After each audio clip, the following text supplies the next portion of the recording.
Soupçons de procuration falsifiée, procès-verbal douteux, écart infime entre les deux candidats, le procureur de la République a décidé d'ouvrir une enquête préliminaire à la suite des élections législatives dans la première circonscription. De quoi conforter le sentiment du parti Les Républicains. Explication.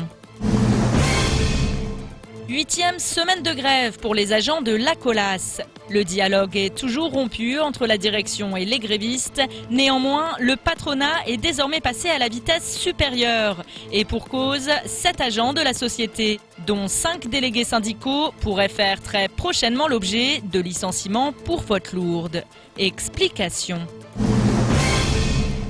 Sorti récemment, le documentaire Chatouilleuse d'obstacles suit le parcours de plusieurs générations de sportives mahoraises, entre pression sociale, manque de reconnaissance et d'infrastructures. Nous sommes allés à la rencontre de la co-auteure du film, mais aussi de 2 des protagonistes, afin d'en savoir plus sur leur quotidien. Coup de projecteur à la fin de cette édition. Et on débute tout de suite cette édition avec le nouveau feuilleton politique qui fait suite aux élections législatives. Après de nombreux soupçons d'irrégularité lors du second tour dans la première circonscription de Mayotte, le procureur de la République a ouvert une enquête préliminaire. Procuration douteuse, procès verbal raturé, écart historique entre les deux candidats. Nul doute que cette élection n'a pas fini de faire parler d'elle. Du côté du parti Les Républicains, la bataille pour faire annuler le scrutin a déjà commencé. Le point dans ce sujet signé Sony Chamsidine et Leslie Vimenet. Ramlati Ali a fait ses premiers pas aujourd'hui au sein de l'Assemblée nationale. Néanmoins à Mayotte, le scrutin ne cesse de faire parler de lui et pour cause. Une enquête préliminaire vient d'être ouverte suite à des soupçons de graves irrégularités. Vendredi soir, un grand rassemblement a eu lieu sur la place de la République à Mamoudzou et du côté du parti Les Républicains, il est hors de question de reconnaître la défaite. C'est juste le combat de la justice pour que les électeurs et les électrices de la première circonscription puissent finalement retrouver la victoire qui a été la leur, proclamée officiellement, faut-il le rappeler, par la préfecture. On était devant la place de la République, au lieu de la démocratie de notre territoire. C'est un lieu qui a marqué l'histoire de Mayotte, parce que finalement, il faut le rappeler, il y a eu Madame Zakia Madi qui est tombée sur cette place de la République. Il y a eu Nicolas Sarkozy qui a fait un grand discours devant les Mahorais, place de la République. Tout cela pour dire quoi finalement? Pour dire que s'il y a eu des martyrs, c'est pour que les Mahorais puissent avoir une liberté d'aller venir, liberté de travailler, mais aussi liberté de choisir leurs députés, leurs représentants. La bataille ne fait que commencer pour le parti d'Ela Tchakrina. Du côté des socialistes, l'état d'esprit est bien différent. En effet, si chacun est conscient que la justice s'est saisie de l'affaire, pour l'heure, la sérénité règne et le travail a débuté. Elle est à Paris, donc on attend son retour et puis on verra ce qu'elle en pense concrètement. On ne l'appelle pas pour la harceler pour cette question-là, puisque pour l'instant on laisse faire son travail normalement. Mais au Parti socialiste, nous on est serein. On est serein, puisque bon, s'il y a eu des tricheries ou il y a eu tout ce qu'on est en train de dire, on l'apprend à la presse comme tout le monde. Donc pour l'instant, nous, on est serein, on attend, on verra la suite. La suite promet déjà d'être animée et riche en rebondissements. On poursuit avec la grève à la Colas qui entre dans sa 8e semaine. Après la disparition de Ada la semaine dernière, ouvrier de la société du BTP, les salariés restent plus que jamais déterminés à obtenir satisfaction au niveau de leurs revendications.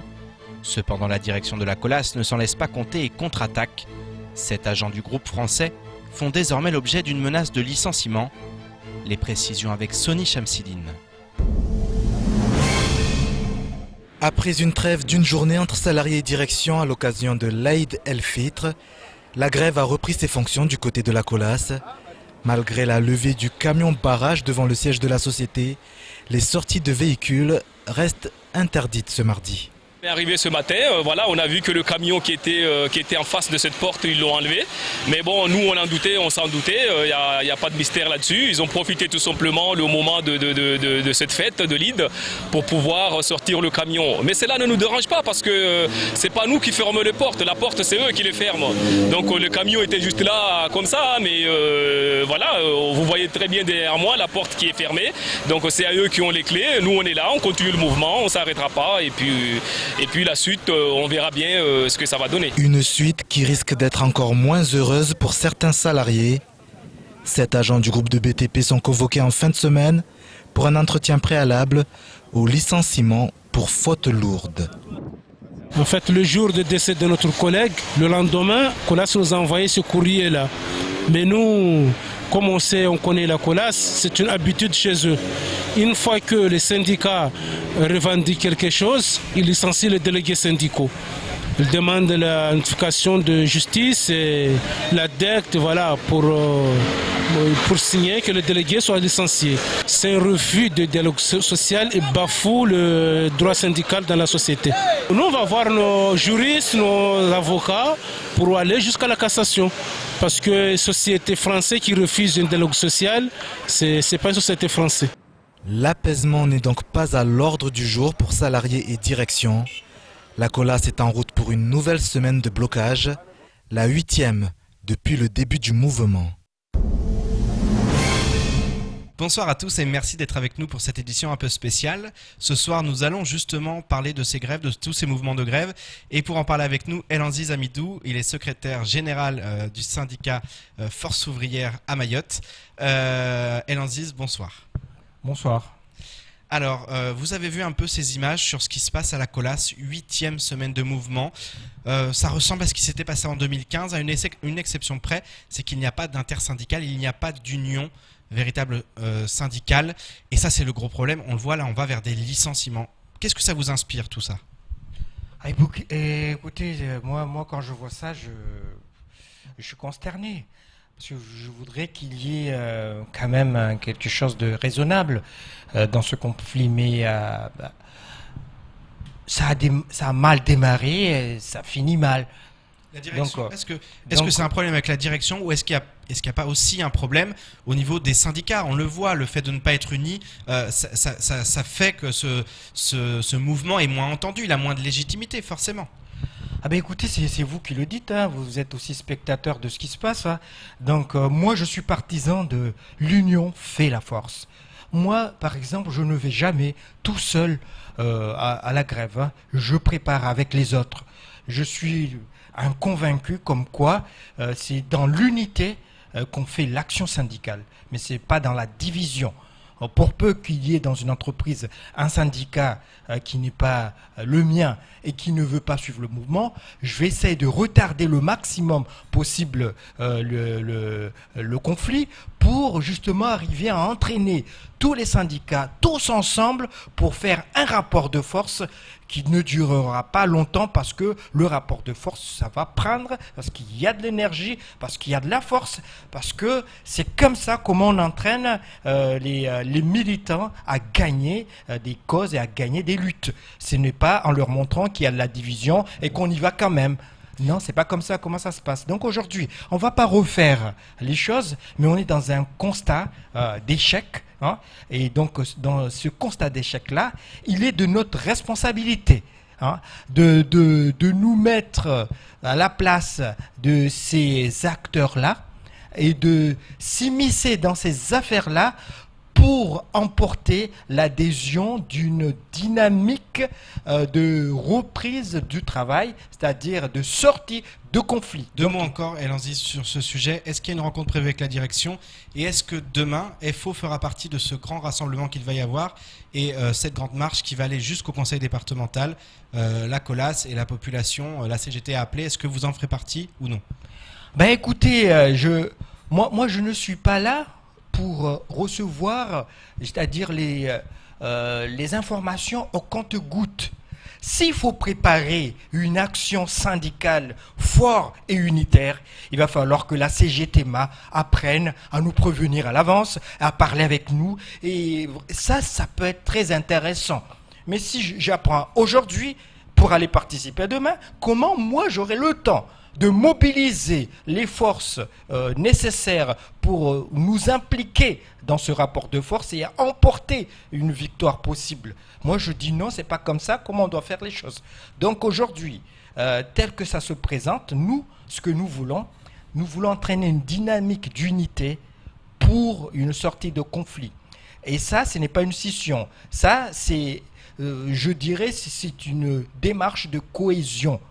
Donc, le préalable pour nous, aujourd'hui, pour justement avoir les ingrédients nécessaires et l'environnement propice à un dialogue social apaisé, ce serait, par exemple, de ne plus parler de ce qu'on appelle les licenciements. Voilà, donc moi je suis vraiment très sérieux et aussi vraiment très accablé par la nouvelle de convocation qui peut arriver jusqu'à le licenciement. Donc moi je demande solennellement à l'employeur qui est le directeur de la COLAS, je demande à cet employeur-là d'arrêter ces procédures de licenciement pour qu'on puisse s'asseoir de façon sereine et apaisée sur la table de négociation pour entraîner une dynamique de sortie de conflit. Parce que moi je le dis aujourd'hui et je le dirai toujours demain et après-demain, qu'on ne peut pas vouloir quelque chose et son contraire.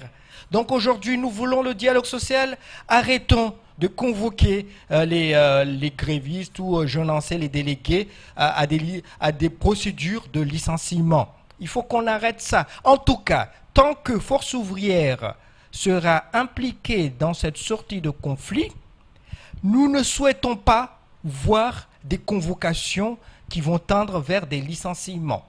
Et je le dis très clairement aujourd'hui, on a eu une main tendue des grévistes de la COLAS. On est rentré dans ce conflit. On y est dans ce conflit.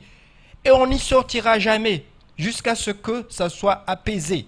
Et donc qu'on le sache aujourd'hui que nous, Force ouvrière, et aussi les deux autres syndicats qui sont avec nous, nous sommes dans ce conflit. On a d'autres sujets à aborder. On a bien compris, vous êtes rentré dans la grève à la COLAS. On va voir ce que ça donne. Vous ne participerez pas demain puisque la CGT ne vous a pas contacté. Par contre, vous êtes sur d'autres mouvements avec la CGT. Donc parfois, vous réussissez quand même à vous entendre. Je pense à la retraite complémentaire. Il y a eu des évolutions. Là encore, on a des échos comme quoi ça se passe pas très bien. Où est-ce qu'on en est aujourd'hui avec cette retraite complémentaire ? Ben écoutez, on a signé un protocole d'accord sur les échéanciers.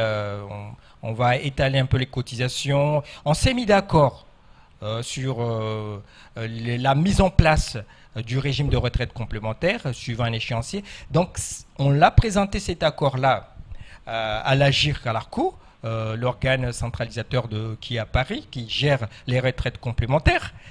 Et ce qui est un peu hypothétique, c'est d'assortir cet accord-là au paiement, c'est-à-dire une condition de paiement de l'antériorité, les 5 ans d'antériorité qu'on a parlé dans l'accord qu'on fait pour l'AGIRC-ARCO. Oui. Le paiement de ces cotisations-là, on demande, nous, les partenaires sociaux, à ce que l'État reverse les excédents du régime général pour payer les cotisations, les arriérés de cotisations qu'on aura à payer. Pour le moment, ça bloque. L'État s'est pas engagé. Pour le moment, depuis avril qu'on a écrit à l'État, personne ne nous a répondu. C'est le silence radio. Et je crois que ça va continuer comme ça. Et s'il se trouve que c'est un blocage, pour moi, je pense qu'il y a vraiment matière à réfléchir avec le grand patronat, parce que c'est le patronat qui a demandé à ce qu'on fasse comme ça. Il va falloir qu'on revoie la copie et qu'on voie dans quelles possibilités nous pourrons régler ce problème-là. Parce que pour l'heure, même si l'AGIRC, l'ARCO dit « Ok, d'accord », on va installer on va mettre en place le régime de retraite complémentaire, il n'en demeure pas moins que le paiement des cotisations arriérées, on ne saura pas qui va le payer. Et ça va être un problème à régler entre nous, les partenaires sociaux. Donc aujourd'hui, je ne préjuge pas de la réponse de l'État, c'est-à-dire des responsables de la sécurité sociale. Est-ce qu'ils sont capables de répondre en temps et en heure? Je n'en sais rien du tout, mais au cas où ça bloque, il va falloir qu'on soit capable de dépasser ce problème-là et de privilégier la finalité, c'est-à-dire le résultat, c'est mettre en place un régime de retraite complémentaire qui va servir à tous les salariés du secteur privé. Un dernier mot, parce que le temps est passé vite, un dernier mot qui concerne l'aéroport qui sera bloqué demain. Autre mouvement de grève, ça concerne notamment ces primes qu'il réclame pour la protection péril animalier. Ça coince avec la direction, il y a encore eu des discussions aujourd'hui. De manière plus globale, et on sent qu'il y a vraiment un climat social très tendu depuis plusieurs semaines déjà. Beaucoup de revendications, beaucoup de problématiques qui reviennent sur la table. Comment vous abordez là, ces prochaines semaines, ces prochains mois au niveau syndical? On a l'impression qu'on est proche d'être la cocotte minute qui va exploser. Est-ce que c'est le cas ou est-ce que finalement c'est logique, c'est l'avancement normal, j'allais dire, des choses dans ce genre dans notre situation actuelle avec effectivement un rattrapage déjà qui est important? Je ne pense pas que ce soit une normalité, hein. Parce qu'il faut le dire, c'est que dans le tout jeune département de Mayotte, les employeurs, quel qu'en soit l'employeur, que ce soit l'employeur public ou privé, quand on est devant des revendications, on a souvent l'impression d'être bloqué devant ce qu'on appelle, nous, un dialogue de sourds. Dire ce que nous on dit n'est pas compris par l'autre et on continue à échanger sans se comprendre et finalement en arriver à un blocage. Donc cette spirale infernale de blocage et reblocage, nous, de toutes les façons, ce que nous on veut annoncer à ces employeurs-là, c'est qu'on est capable de livrer des rapports de force quand on est unitaire. Et en ce qui concerne l'aéroport, je peux vous affirmer aujourd'hui que l'action syndicale qui est aujourd'hui annoncée comme étant un blocage à l'aéroport, c'est que ça va être quelque chose de sérieux puisqu'on est unis dans l'action syndicale. C'est qu'aujourd'hui, tous les fonctionnaires qui sont pompiers à l'aéroport, ils sont tous unanimes pour faire la grève. Donc aujourd'hui, je ne sais pas pourquoi l'administration publique, représentée par le Conseil général, le responsable de la gestion de l'aéroport, la DGAC, tout ce beau monde-là ne comprennent pas que cette revendication-là, qui à mon sens est peanuts, quoi, c'est 3 fois rien du tout, pourquoi on ne cherche pas une solution pour satisfaire à cette revendication-là? Il n'y a qu'une seule revendication qui bloque. Pourquoi on ne le débloque pas et qu'on ne sorte pas de ce dialogue de sourds? Mais enfin, on est où là? On est dans la République, on est dans un département ou on est nulle part ailleurs? Moi je pense qu'on est dans la République et quand on est dans la République, il va falloir que les pouvoirs publics prennent leurs responsabilités et puissent débloquer des situations comme ceux qui sont bloqués à l'aéroport. Alors Ziz Amidou, merci beaucoup. Je rappelle que vous êtes secrétaire général de l'UDFO, l'Union départementale Force ouvrière. Merci beaucoup et à bientôt et on suivra de très près tous ces mouvements. Merci. Et du côté des PMI, là encore les choses sont encore loin de s'arranger. Il y a quelques semaines, une grève a débuté au sein de ce service du conseil départemental, mais depuis aucune mesure concrète n'a été annoncée. Pire, une vague de départ fait craindre une dégradation de l'offre de soins dans un service où le manque de moyens humains est déjà criant. Ce matin et suite à la rédaction d'une lettre ouverte, une rencontre a pu avoir lieu à l'ARS. Le point dans ce sujet, signé Adèle Laurent et Leslie Viemenet. Par le biais d'une lettre ouverte, les agents territoriaux de la PMI de Mayotte ont souhaité une nouvelle fois alerter les responsables politiques, mais également la population. En effet, la situation ne s'arrange pas, notamment en ce qui concerne le manque de moyens humains. La question la plus préoccupante, c'est par rapport aux effectifs, dans le sens où tous les postes de sages-femmes, de médecins et d'infirmiers qui sont budgétés n'ont pas été pourvus. Et on a de nombreux départs, notamment chez les sages-femmes et les médecins, en juillet-août de cette année. Et donc on se retrouvera dans une situation assez délicate à partir de cet été. C'est-à-dire qu'il ne nous restera plus que 8 sages-femmes pour l'ensemble de l'île, 3 médecins et une vingtaine d'infirmiers à peu près à partir de septembre.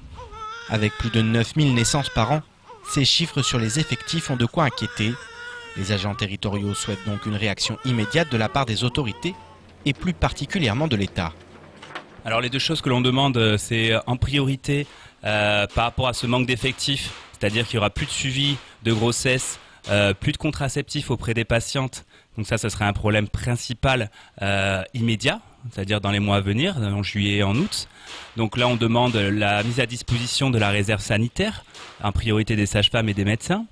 Et donc c'est une demande aussi récurrente que l'on demande, qui est une mise sous tutelle des PMI et de l'aide sociale à l'enfance. Parce que tout le fonctionnement interne au conseil départemental ne permet pas d'assurer nos missions.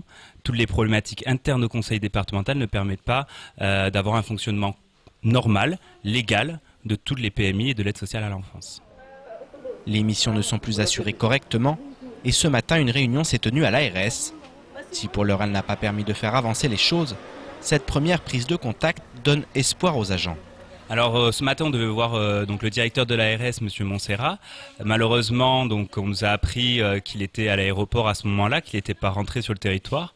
Donc c'est une réunion qu'on nous a proposée, donc on était un peu déçus. On a vu son adjoint qui a une oreille attentive. Malheureusement donc il ne pouvait pas avancer des propositions. Donc ils doivent se réunir cet après-midi à ce sujet-là et nous recontacter par la suite. On espère avoir des actes concrets et urgents. Des mesures sont attendues de toute urgence, notamment lorsque l'on sait que plus de 62 millions d'euros ont été alloués au conseil départemental pour les services de l'aide à l'enfance et de la protection maternelle infantile. Et je vous propose maintenant de faire un petit tour du reste de l'actualité de ce mardi 27 juin. Depuis quelques jours, la presse comorienne s'attaque au président Azali Assoumani, mais également à l'ambassadeur de France aux Comores, Jude Roby. En cause, les assises de la coopération décentralisée franco-comorienne qui doivent se tenir à la Maison des Peuples à Moroni dès demain. En effet, la présence du président du conseil départemental Swabahadine Ibrahim Ramadani et du président de l'association des maires Saïd Omar Wali pousse les journalistes à y voir là une reconnaissance du statut de Mayotte. Face au tollé suscité, le gouvernement comorien a donc fait marche arrière en décidant de retirer l'invitation qui avait été envoyée à la délégation mahoraise. De quoi déclencher un nouvel incident diplomatique, puisque l'ambassadeur de France Jude Roby a d'ores et déjà réclamé des explications. De son côté, Saïd Omar Wali prévoit de se rendre sur place, même s'il ne connaît pas encore l'accueil qui lui sera réservé, et si ces assises se tiendront bel et bien. Vendredi dernier, le Conseil d'hygiène, de sécurité et des conditions de travail s'est tenu au sein du collège de Passamenti, en présence du personnel mais également de plusieurs élus mahorais. Le Conseil a reconnu le manque de moyens humains de vie scolaire.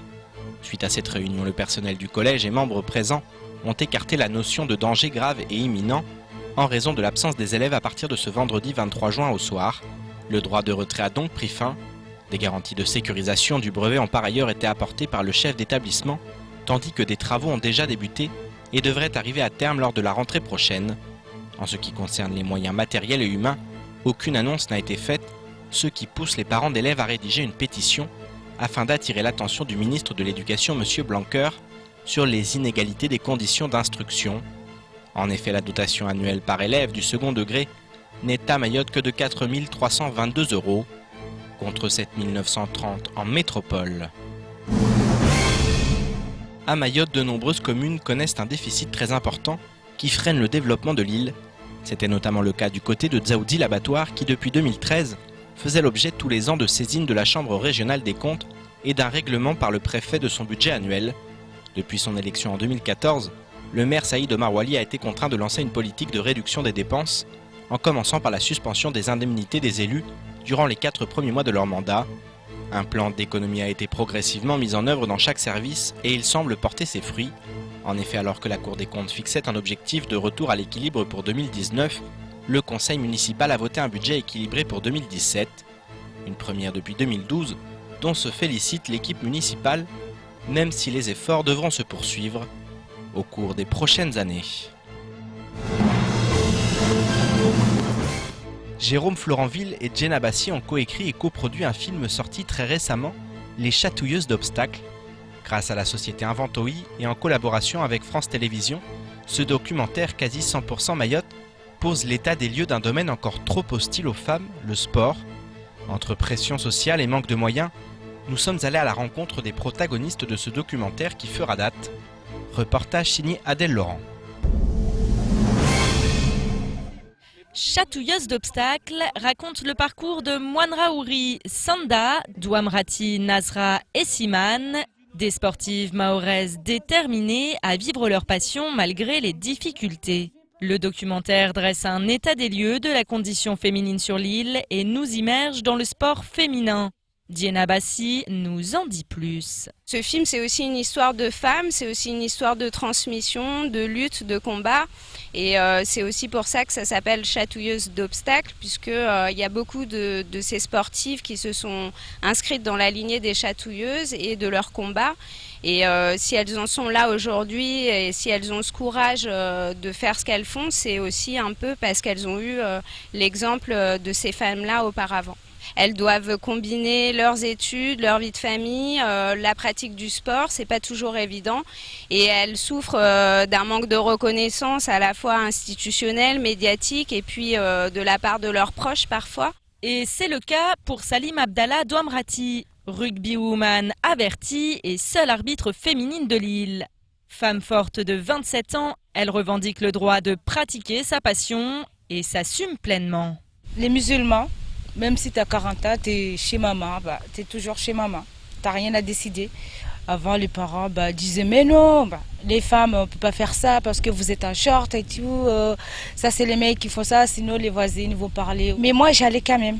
En rentrant à la maison, on me punissait, on me tapait, mais je m'en foutais complètement. Je continuais à aller, jusqu'à que le jour que ma mère et mon père s'étaient fatigués de me dire de faire, de ne pas y aller. Quand j'ai fait aussi le documentaire, c'était trop bien parce que même mon père ne me croyait pas du tout, mais après, quand il l'a vu, c'est là qu'il m'a cru. Elle l'a regardé, au fond de lui, il m'a pas dit ouais, c'était trop bien, nanana, genre. Mais dans ce cœur, dans ses yeux, je vis qu'il a aimé. Un documentaire pour faire évoluer les mentalités. Autre point abordé dans le film, le manque d'infrastructures. Mayotte possède en effet un vivier important de sportifs, mais les infrastructures et les moyens alloués ne comblent pas leurs besoins. Ainsi, Douamrati s'entraîne au lycée de Mamoudzou et sur le stade de Tsunzu. Quant à Nasra, médaillée d'or du saut en longueur au 10e jeu de la commission de la jeunesse et des sports de l'océan Indien, elle va courir à la pointe Mahabou et au lac Diani. Et alors que ses concurrents ont accès à des infrastructures aux normes, la championne mahoraise estime partir avec un désavantage. Il y a eu la pluie, il y a eu la boue qui est rentrée sur la piste, du mal à s'entraîner, il n'y a pas de sable dans les bacs à sable, du mal à sauter. Donc on le fait comme ça en se disant qu'on pourra faire des performances sans entraînement, mais c'est impossible. Il nous faut des matériels pour s'entraîner, parce que c'est tout ce qu'il nous manque. On a des athlètes sur Mayotte, mais il nous faut des infrastructures pour s'entraîner et avoir plus de performances. Manque d'infrastructures, de moyens, mais aussi environnement social parfois hostile. Chatouilleuse d'obstacles a vocation à interpeller à travers la voix des femmes, autant les pouvoirs publics que la population. Nous terminerons sur ces mots de Nasra et Douamrati qui ont tenu à faire passer un message aux nouvelles générations de sportives et de sportifs de l'île. C'est vrai, nos parents nous disent de ne pas faire ça à gauche à droite, mais si on n'écoute pas trop, on n'avancera pas. Il faut se lancer quelque chose. C'est là qu'on voit si on peut aller loin ou pas. Parce que moi, comme on m'avait déjà dit ça, j'ai continué, j'ai insisté, mais là c'est bon, ça a marché. Pourquoi pas vous ? J'ai un petit message, c'est de leur dire que de ne pas avoir peur, de ne pas hésiter et de venir faire le sport. Parce qu'avec le sport, toute leur peur et toute leur crainte passera.